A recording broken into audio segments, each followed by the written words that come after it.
আসসালামু আলাইকুম। জেআইটি ইনস্টিটিউটের পক্ষ থেকে সবাইকে স্বাগতম জানিয়ে শুরু করছি অ্যাডোবি ইলাস্ট্রেটরের নতুন একটি টিউটোরিয়ালের পর্ব।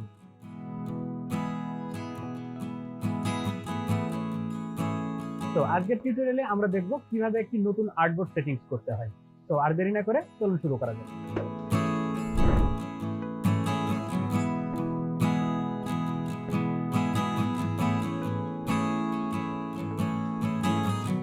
একইভাবে আমরা নতুন ডকুমেন্টস নিতে চাইলে এখান থেকে ক্রিয়েট নিউ অথবা ফাইল নিউ অথবা কন্ট্রোল এন, একই জিনিস, সবই সেম। ক্রিয়েট নিউতে আসার পরে এখানে যে উইন্ডোটা আসছে এটাও সেম। তারপরে এখানে যে জিনিসগুলো দেখা যাচ্ছে পয়েন্ট, পিক্সেল, ইঞ্চি, হাবি জাবি, ফিট যা আছে এগুলাও সেম। এগুলো আছে, থাক, সমস্যা কি? আপনার যা যা কাজের দরকার সেগুলো ইউজ করেন। পিক্সেল, ইঞ্চি, মিলিমিটার, সেন্টিমিটার এই তো আপনার দরকার, বা বেশি থাকলে কোনো সমস্যা নেই। তারপরে এখানে দেখেন ওরিয়েন্টেশন, পোর্ট্রেট, ল্যান্ডস্কেপ সব সেম আছে। নতুন একটা জিনিস আছে এখানে আর্টবোর্ড, যেটা ফটোশপে ছিল না। আর্টবোর্ড নামে কোনো অপশন ছিল না। তারপর আরেকটা কি, এখানে ব্লেড, এই অপশনটা ছিল না। ছিল কি, কালার মোড ছিল CMYK 8GB, এটা অবশ্যই এখানে যা ছিল তাই ছিল। দেন রেজুলেশন ছিল। সো নতুন আমরা তাহলে এখানে কি কি পাচ্ছি? একটা ব্লেড পাচ্ছি, তারপরে আর্টবোর্ড পাচ্ছি, আর উপরে যা যা ছিল এগুলো সব সেম। এবার আসেন এই দুইটা নিয়ে একটু কথা বলি। আর্টবোর্ড জিনিসটা কি? আমরা ফটোশপে যখন কোনো নতুন পেজ নিতাম সেটাকে আমরা কি বলতাম? ডকুমেন্টস। ফটোশপে ওই নিউ পেজটারে বলতাম ডকুমেন্টস, কিন্তু ইলাস্ট্রেটরে এই নিউ পেজটার নাম আর্টবোর্ড।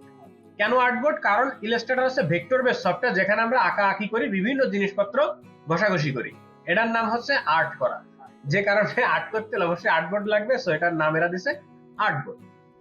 এবার আসেন ফটোশপে আমরা একটা নিউ নিই, এখান থেকে যা যা ছিল কম বেশি সবই ছিল, কিন্তু এখানে সমস্যা হচ্ছে, দেখেন আর্টবোর্ড কিন্তু এখানে নেওয়া যায় টিক দিলে, ঠিক আছে? টিক দেওয়ার পরে ভিতরে অন্য ফ্যাসিলিটিস আছে। এখান থেকে আমরা যদি ক্রিয়েট করি, এই জায়গাতে জাস্ট একটা ডকুমেন্টস আমাদের ক্রিয়েট হয়েছে ফটোশপে। একইভাবে এখান থেকে আমরা যদি ক্রিয়েট দেই, এখানেও কিন্তু একটা ডকুমেন্টসই ক্রিয়েট হয়েছে, বাট এখানে একটু পার্থক্য আছে। আমরা চাইলে এই যে আর্টবোর্ডটা ক্রিয়েট হয়েছে এটাকে একই ডকুমেন্টসের ভিতরে অনেকগুলো আর্টবোর্ড নিতে পারি। এই যে এখানে আর্টবোর্ড একটা টুলস আছে, কিবোর্ড থেকে অল্টার চেপে দেখেন আলাদা আলাদা আর্টবোর্ড আমরা নিতে পারি, যত খুশি তত।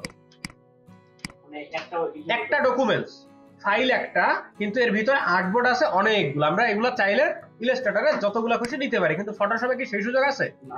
আমরা ফটোশপে কি করি? লেয়ার নিয়ে কাজ করি। তাহলে কি, ফটোশপ হচ্ছে লেয়ার বেস আর ইলাস্ট্রেটর হচ্ছে আর্টবোর্ড বেস, ঠিক আছে? এই ছিল আমাদের আজকের ভিডিও। দেখে নিলাম কিভাবে একটি আর্টবোর্ড খুব সহজে সেটিংস করা যায়। তো পরবর্তী ভিডিও দেখার জন্য অবশ্যই আমাদের চ্যানেলটি সাবস্ক্রাইব করবেন এবং সে পর্যন্ত ভালো থাকবেন। আল্লাহ হাফেজ।